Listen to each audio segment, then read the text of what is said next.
Hey guys, I know some of you are just getting to know me on this platform, but I host a radio show and television show called Remove Logic. And why Remove Logic? Because I believe that God is not bound by logic or logistics. And last week, I did a show talking about normalized white behavior. And the reason that I'm on here now, and I want to talk about that for just a few minutes and what that is and what we're seeing in this nation is normalized white behavior. What is that? I call it NWB, where white cultural norms and perspectives and behaviors and power structures are treated as default, as the neutral standard, while others and the ways of other races and ways that we think are treated as a deviation. And I want to make one important clarification. This is not about condemning individuals or saying that all white people have behaved the same way. What I am doing is confronting a system and standards that are quietly being rewarded in this time in our nation by some people by requiring others to shrink back, to mask or translate themselves to survive.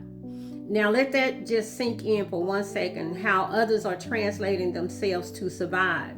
Normalized white behavior is called that simply because it goes unnoticed.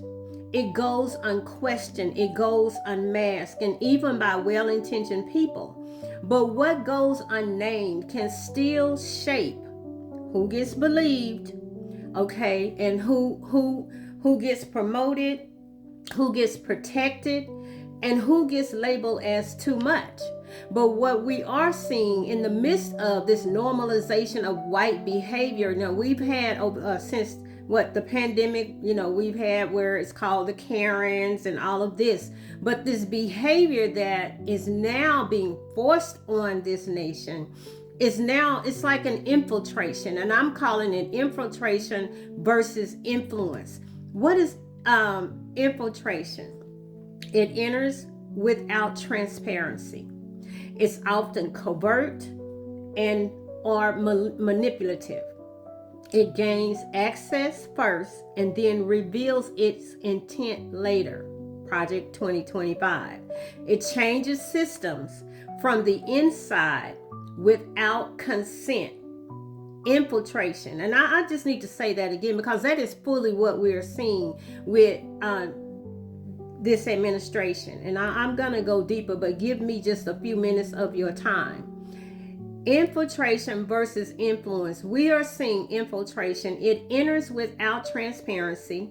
It's often covert or manipulative. It gains access first and then reveals its intent later. It changes systems from the inside without consent. It's hidden, it's strategic, and often fear-based. Everything that we are seeing right now, it gives the example of gaining trust to push an agenda that people didn't agree to.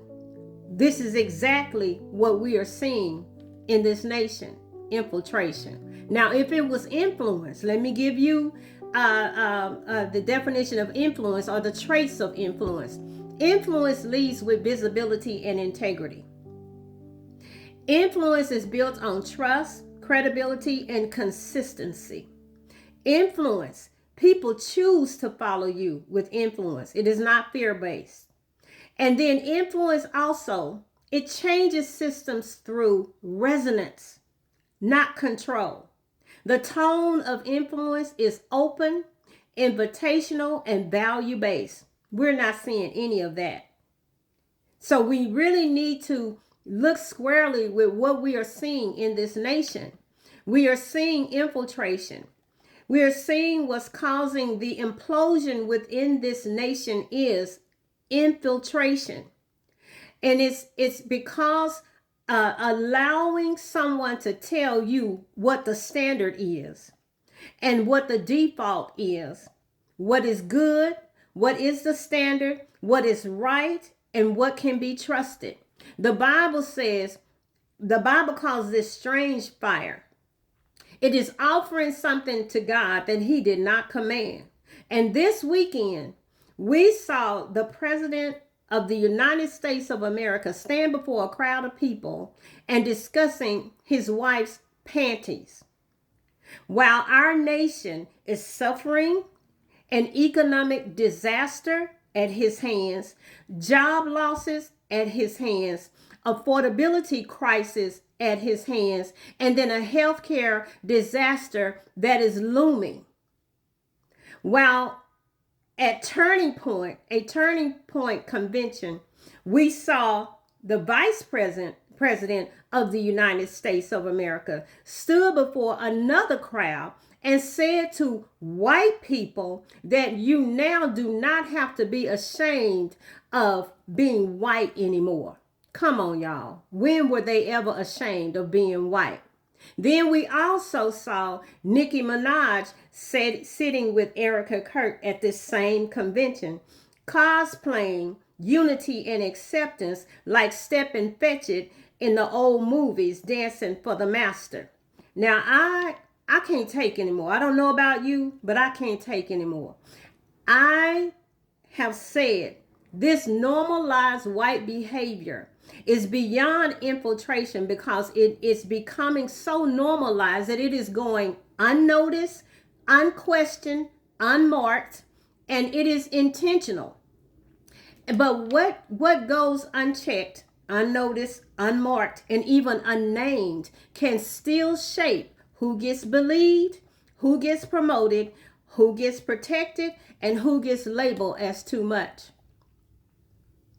We have seen where they are insulating pedophiles.